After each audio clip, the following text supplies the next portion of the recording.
Bonjour à tous, aujourd'hui je vous dévoile 10 astuces et raccourcis pour être plus rapide que jamais sur Lumion. C'est parti!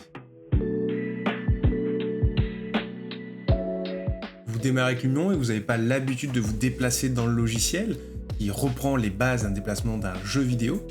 Alors ces deux raccourcis-là vous permettront de vous déplacer comme dans n'importe quel modeleur. La touche O permet de faire une vue en orbite, donc de pivoter autour d'un élément, l'élément que vous allez regarder à votre caméra.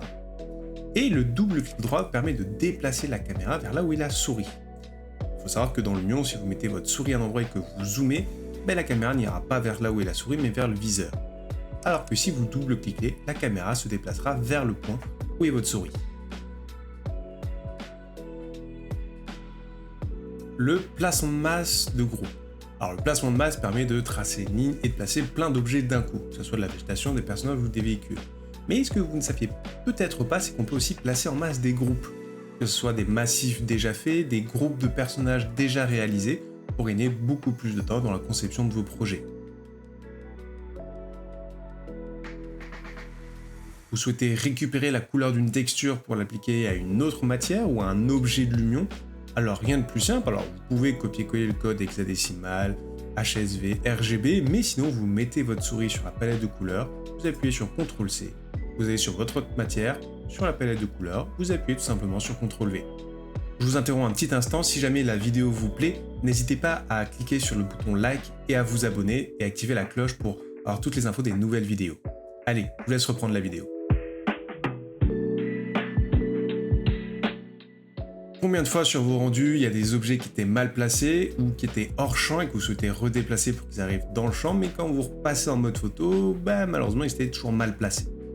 Les raccourcis Shift 1, 2, 3, 4, 5, 6, 7, 8, 9, 10, 10 étant le 0, permet en mode projet de reprendre la position d'un point de vue qui est enregistré. Donc, ce qui vous permet en mode projet de déplacer les objets, reprendre la position du point de vue 3 par exemple, et vous assurer si votre arbre par exemple est bien visible dans le champ de la caméra. Attention, si vous appuyez sur CTRL 1, 2, 3, 4, 5, 6, ça va capturer la position actuelle en mode projet de la caméra et écraser le point de vue photo à cet emplacement-là.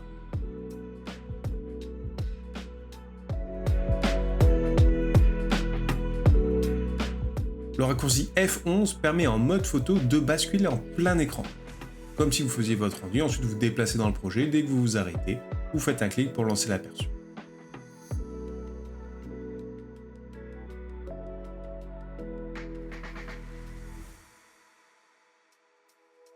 Vous avez sûrement remarqué sur vos rendus nuit un sacré écart entre l'éclairage que vous voyez en mode projet et l'éclairage que vous voyez au rendu. Alors tout ça est dû au fait que Lumion, en temps réel, n'affiche pas les ombres portées de vos lumières si elles ne sont pas sélectionnées.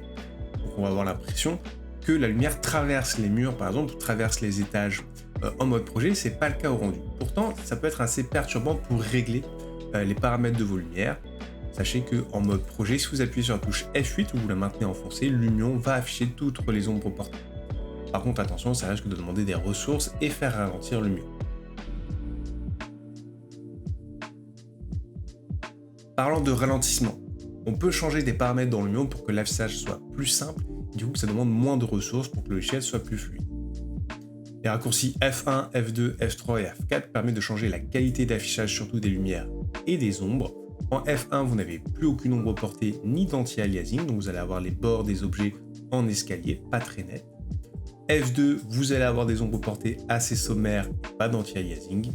F3, vous allez avoir de l'anti-aliasing et des ombres plus nettes. Et en F4, vous allez avoir des ombres de proximité en plus de l'ambiance occlusion supplémentaire. Donc selon votre configuration, selon la scène que vous utilisez, vous pouvez switcher entre F1, F2, F3, F4, sachant que ça n'impacte pas le rendu final. Vous avez un projet en pente et vos objets ne suivent pas la pente, que ce soit des feuilles, un véhicule. Alors savoir que dans les petites options en haut à droite, vous avez un bouton qui s'appelle s'adapter au terrain. Sinon, une fois que l'objet est placé, lorsque vous le redéplacez, si vous maintenez la touche F enfoncée, Lumion va automatiquement adapter l'orientation de l'objet à l'orientation de la face qui est en dessous. Raccourci que j'utilise absolument tout le temps. Lorsque vous placez des objets, que ce soit du mobilier, de la végétation, des personnages, vous pouvez d'ores et déjà en mode placé tourner l'objet et changer sa taille. Pour tourner l'objet, il suffira simplement de maintenir la touche R enfoncée et de tourner votre souris. Attention, si vous cliquez, ça place l'objet. Si je maintiens la touche L enfoncée, L pour largeur ou longueur, me permet de changer la taille de l'objet. Si je monte la souris en maintenant L enfoncée, l'objet grandit. Si je descends, ça me permet de réduire la taille. Donc par exemple, avec de la végétation, ça me permet, sans quitter le mode placement, de créer des massifs avec des tailles différentes.